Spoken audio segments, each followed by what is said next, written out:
Okay, welcome back. I meant it when I said I was going to be consistent. We are back with another video in less than a week since the last one. So today we are going to go through my pull hams day, posterior day, density day, whatever the hell you want to call it. Well, actually it's hamstring pull for me. I start off with hamstrings.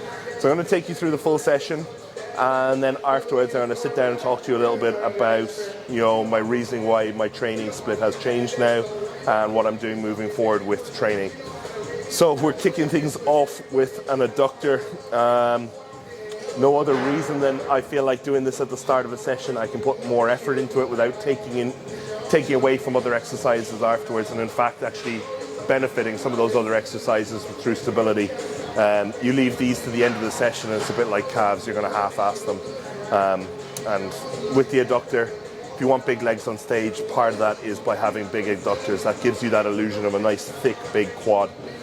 So first up, we have 3 sets of 8 to 12 here on this. Pretty heavy. There's not much else to it, really. So let's get stuck in.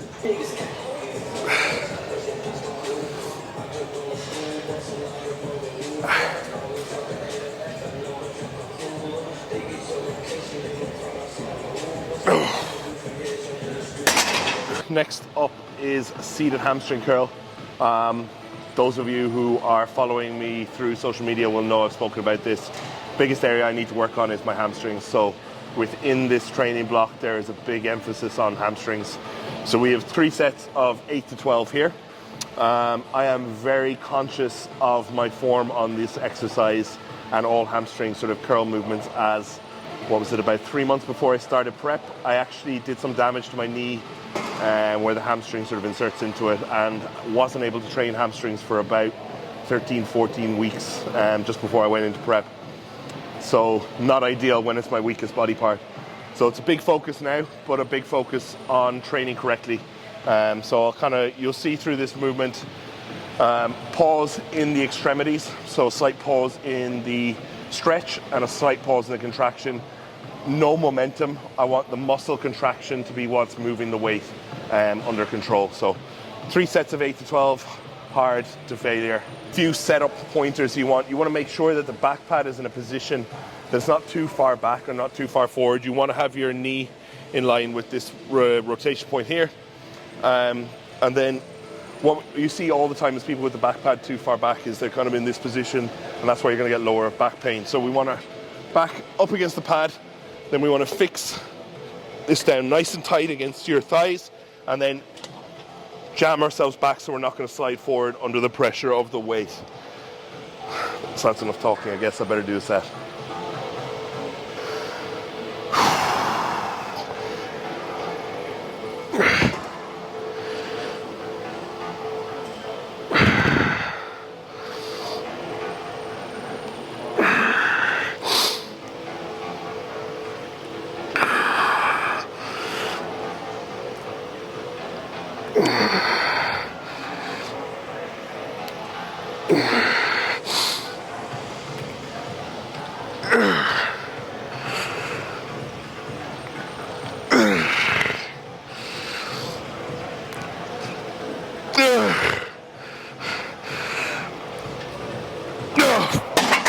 Alright, so next up is the stiff leg deadlift. Very much a love-hate relationship with this movement. I do love it. It makes me feel good when I'm doing it and I get it right. Always makes me a little bit nervous as I'm warming up for it, knowing I have it coming up. So just getting into my warm-ups at the moment. I do take my time warming up here. Literally 1 plate, 2 plates, 3 plates, 4 plates, and then probably into working. Not quite back to peak strength here yet on this movement, but pretty close.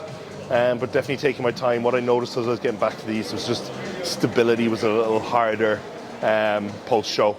But that's getting better. Been working up every week here. As I'm warming up, I'm really focusing on the main aspects that I need to control in terms of setup that are going to make sure that I can brace and I can do the movement safely and accurately. So first of all, setting up my feet so the bar is going across the center of my feet. Slightly soft knees. For me, this is always dictated by I just push my shins against the bar and slightly soft knees. Hands just outside my thighs, Gonna come down, grip the bar. We want to pull our lats back tight, which is going to push our chest out and keep our brace nice and hard so that we don't break and round over as we pull through the movement. So, last warm-up, our second last warm-up, will show you this in action.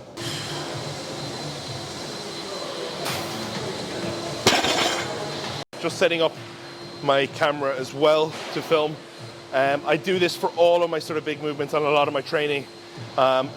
I think it's really important to analyze your form and execution, because during the movement it might feel good, you watch it back and you can actually see that you're doing something wrong. The only way to get better is to analyze and execute and try and improve.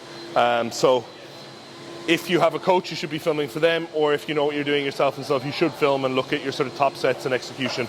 So we'll get this set up, then we'll get stuck in. Here it's just one top working set of 6 to 10 reps. I have done back offsets in the past here on this, but I don't find them really useful. Recovery capabilities don't allow for it. And I very much just go through the motions on the back offset because the top set takes so much out of me. You will see a little later in the session, I will have a secondary hinge movement that I will be doing as well. All right, next up, leg press. But not just any normal leg press.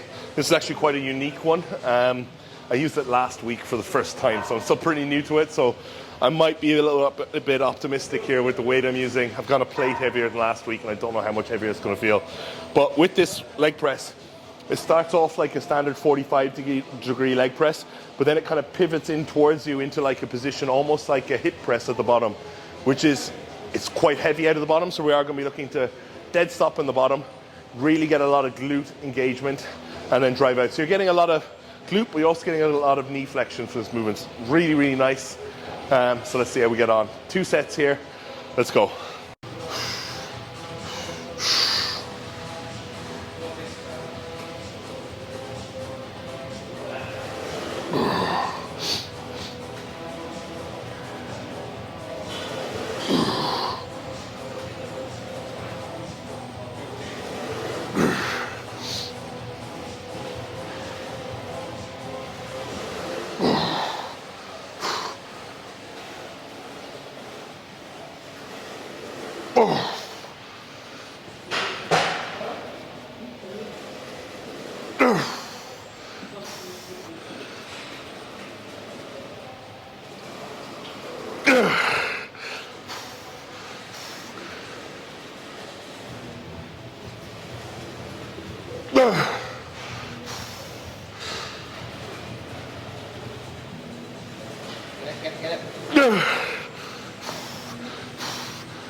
I'm trying to get my breath back.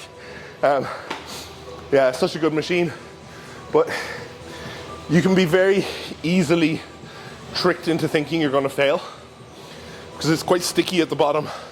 So you would have seen from there about 7 or 8 reps, like even Becky recording was like, I wasn't sure whether to jump in and spot.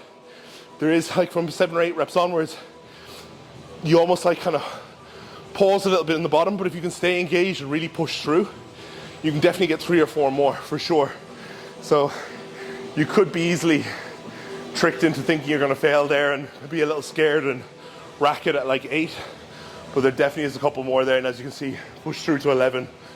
Maybe if I had a spot I would have gone for the 12th, but we'll take that. That was 2 plates more than last week, and match the rep, actually 1 rep extra as well, so pretty happy with that.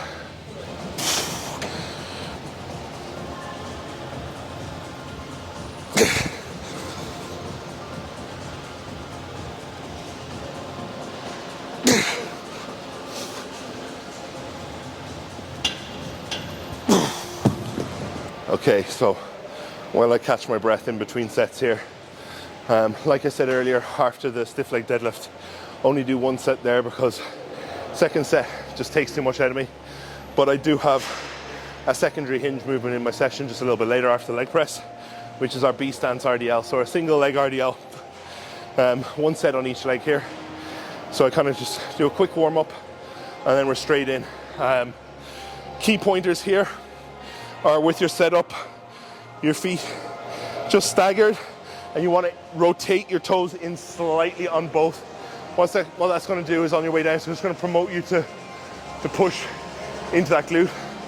Now, on any sort of movement like this, you don't want to think that you're reaching down or bending over. You want to just think you're in this position here. Forget about your arms and everything going down. Just think like there's a wall behind you. You're trying to push your bum back to it. So you're pushing your hips back, getting a nice stretch through the hamstring and glute, and then contract the glute to come up again. So one working set on each leg here. It's pretty damn hard. As you can see, I'm still a bit out of breath. So we'll get into this, and then we're on to the back portion of the workout.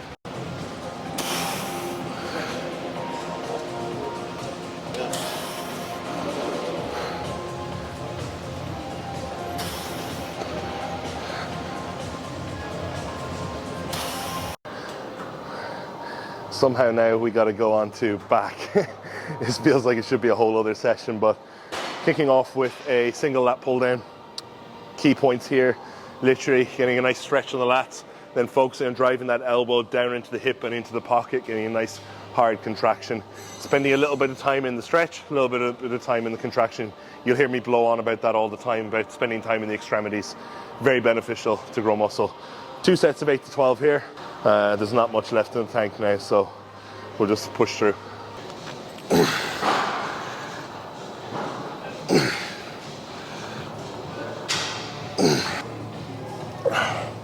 Right, another actual new movement into my current training, split, block, whatever words, what are words. So yeah, obviously I've changed my setup with my training, which I'll talk about a little bit more in detail later. But a lot of the movements are still the same. There's a couple of new ones, like you've seen the leg press earlier. That's a new one that I've incorporated since last week. And the prime extreme row is another one. So this is the second time now in this split I've done it. I've obviously done it in months gone by, but this is an amazing movement. I'm really using this for upper back. So I'm going to be using a pronated grip, not a neutral grip. So my aim is to really drive the elbows back and out rather than in close, and really work that sort of upper back thickness. Bonus of the prime extreme row, obviously you can distribute the load a little bit, so we are overloading it a little bit more in the lengthened range with a little bit of drop off into the shortened range. Use our thighs to really grip the pad so we keep ourselves locked in. Want our chest in line with the top, and then let's just get ready to row.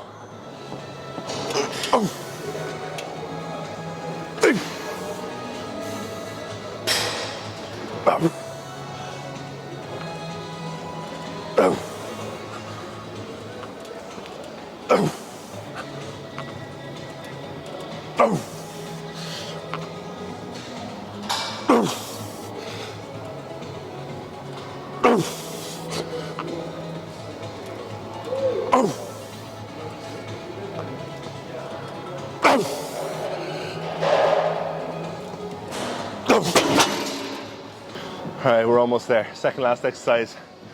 This is a lower lat row. We're doing single arm row. Key points here. We're looking to get a nice stretch in the lat without overextending. Want to be in control of the movement the whole time. Don't let the weight yank you forward and don't yank you back. So nice and controlled. Stretch the lat and contract down and into the hip. So again, like the pull down, our key that we're looking to achieve is driving that elbow into the pocket rather than backing around and getting a huge amount of scapular retraction, which would be mid and upper back. We're looking to drive down into that lower lat.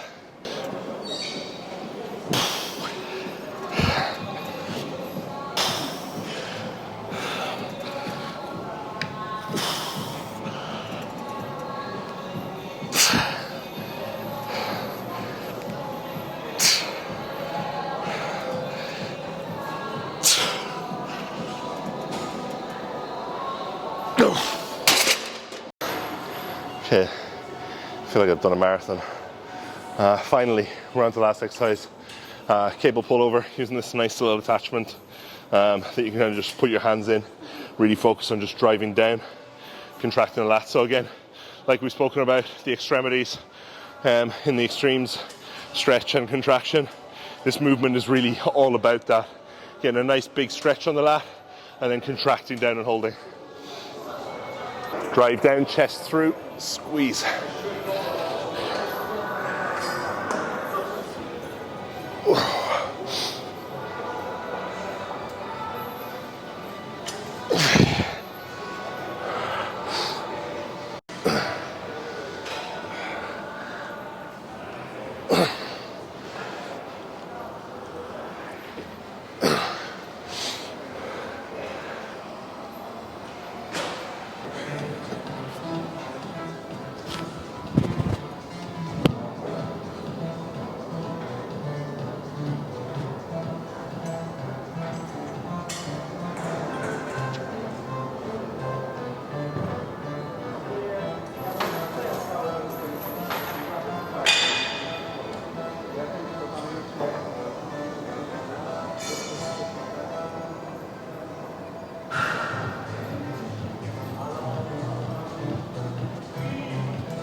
I actually thought I was going to pass out there when I went to pose, and like I've got like this brain fuzz when I went to hit that side chest pose.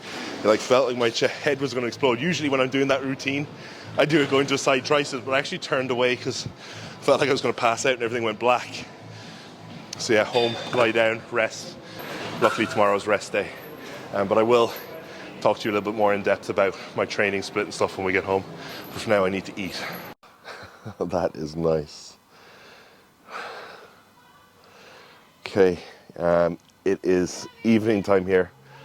Quite a few hours have passed since that training session, and I'm only getting around to recording this now because that session took so long. It ate into quite a bit of my work time, so I have been just getting back to check-ins and getting my meals in, and now I can finally relax for the evening. So we'll get stuck into this. I'm not going to make it too long. Talk you briefly through my current training setup, why I'm doing what I'm doing, and the changes I've made from previous. So I guess need to sort of start this off by saying for the past number of months I was actually working with Nick Gloff for my training. Nick is based in America and he's probably one of the leading experts when it comes to programming, and I really enjoyed my time working with him and I learned a lot and I've taken a lot away from that. But my training with him was over a 2-week split. So I had like 4 leg sessions, 4 push sessions, and 2 back sessions across 2 weeks. And it gave me an opportunity to try a lot of new movements and really nail down execution with his guidance. However, I'm someone who, if I do a movement today, I very much want to get back into it next week and try and improve. This waiting like 2 weeks between doing a certain movement wasn't for me. So I've got reverted back to just a weekly split, and that looks like Monday push 1, Tuesday pull hams, which you've seen today, Wednesday rest, Thursday push 2, which is very much delt focused, Thursday full legs, again a lot of hamstrings in there, and then Saturday is back. So within those sessions I got a lot more frequency and a lot more volume in those sessions as well, where previous I was doing maybe 6-7 max exercises per session with sort of 14 to 17 working sets. I'm now doing 9, possibly 10 exercises in some sessions, and I'm looking at 18 minimum working sets and 24 maximum. I know my body, and within this programming I can obviously adjust myself as I'm doing it myself.